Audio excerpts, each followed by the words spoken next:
number hypotheticals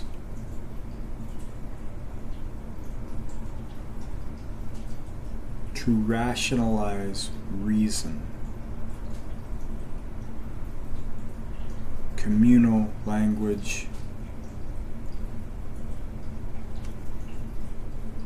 universal base, contribution.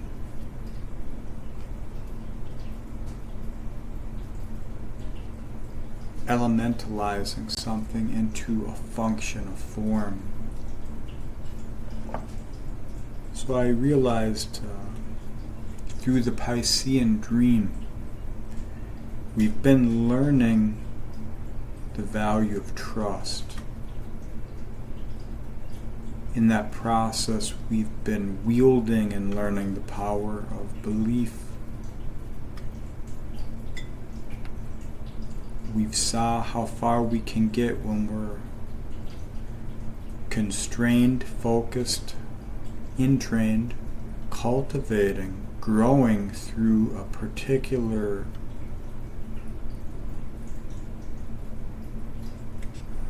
prescription of reality for awareness to grow, to show, to bloom.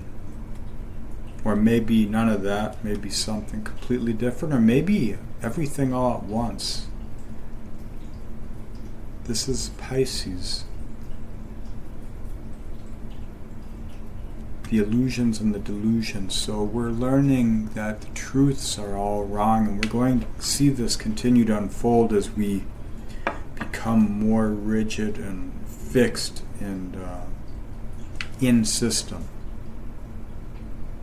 where there will be one system to rule them all, and that system is a set of guidelines the creed will be following. But in that process, something else is growing through it, and I feel it is the power of number, the real power of number, not what we have been entrained into using it as, for, why, how. We're learning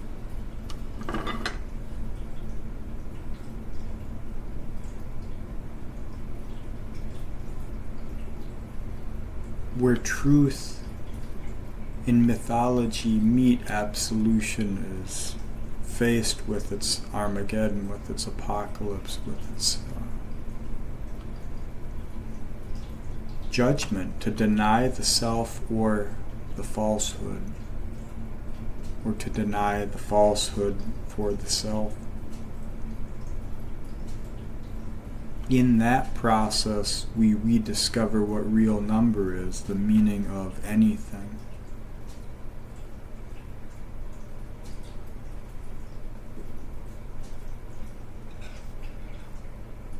Aquarius is trying to reconstruct true meaning through all the falsehood. Everything is drifting on.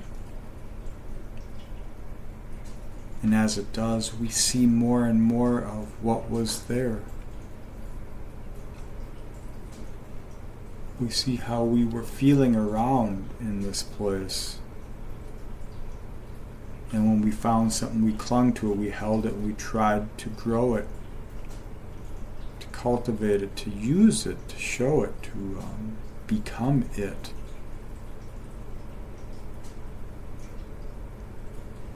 So rediscovering numbers, this is why numerology is coming back, and astrology and all these occult systems. That's what Aquarius promises. That which was hidden will be revealed. What is new is so old it's new sometimes.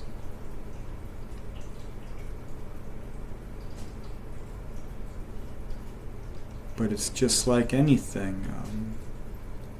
The flowers bloom every year, but it's not the same flowers. The roots. So we're afforded this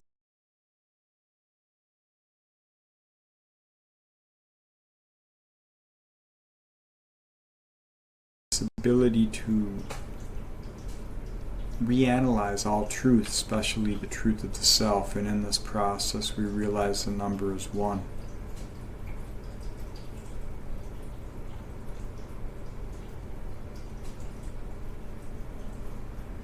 Zero is essentially 1.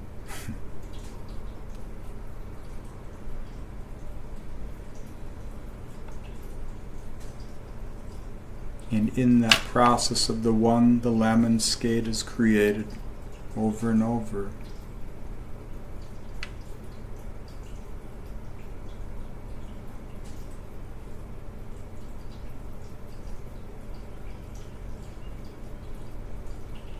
And that's the limitation of perception, that concept.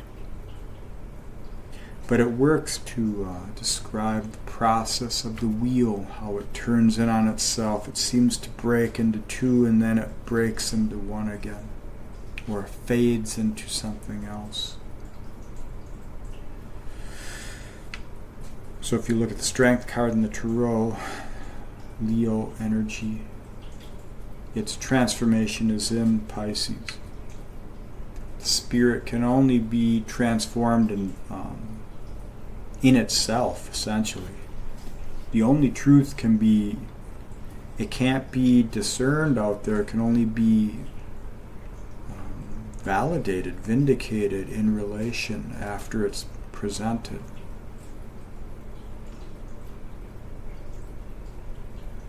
And then you see that's not the true cause of the process. It's to live it, to feel what it is, to bring a spirit to maturation, new cycles and seasons and all that stuff.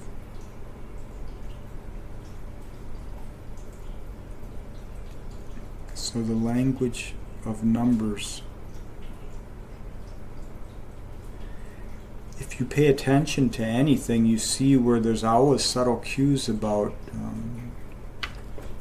subject matter experts all of a sudden denying the matter they're an expert in, so that you are invalidated of all truths you held to be your creed. And it's going to happen to everyone who's in system. Doesn't matter if you're an atheist or a Christian. Doesn't matter if you're progressive or traditional.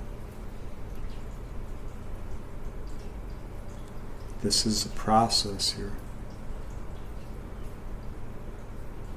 to bring you closer to the truth.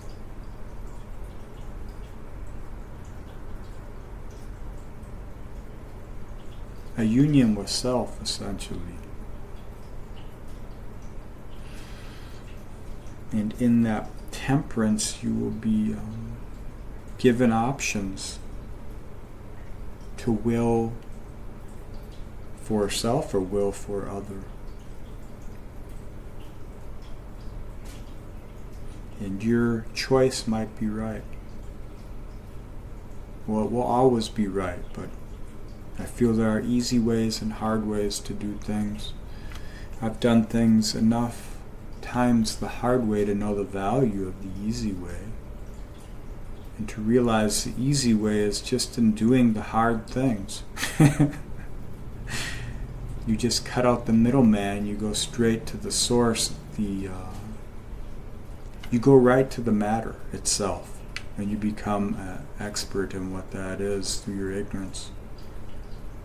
That's how you rediscover number and the value of number, system, self, all of this. If we're going to be engaging with this world, we have to be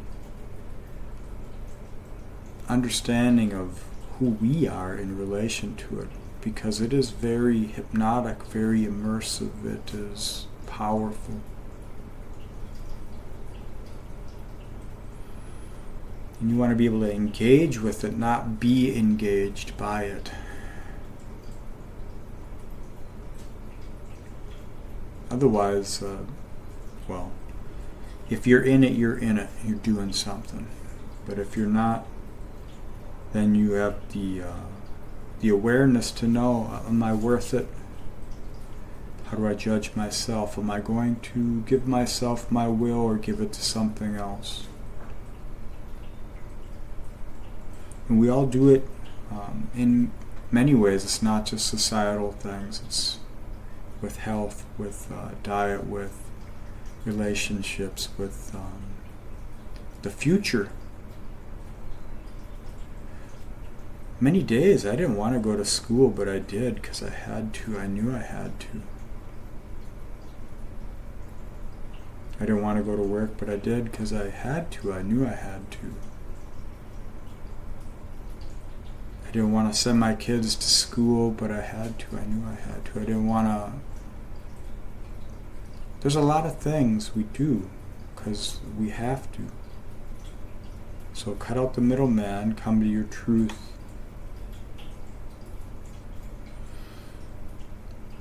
Don't give it to anyone. Offer it as your expressed living experience.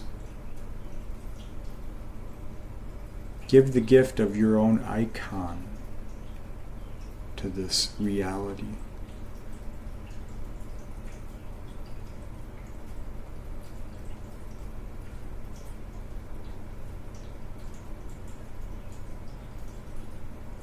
And you'll know you're doing it because you're not in the throes of echo response and the narcissism which arises through that. Because you have to be in relation to a judgment protocol that you're trying to meet expectations on. Our parents hand it down to us because they're trying to relate to an ungodly system. And by ungodly, I just mean it's not doing us just. We hijack the meanings of the power of a lot of words, and you got to deprogram yourself to realize what that is. And the way to do it is to get out of relation to that and into relation to the sense of self. That's how cycles are given power and understanding and meaning, and belief grows. Where old beliefs had once died.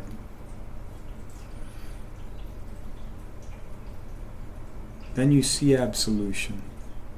You understand what it is. As much as it could be understood in a way that benefits you in reality.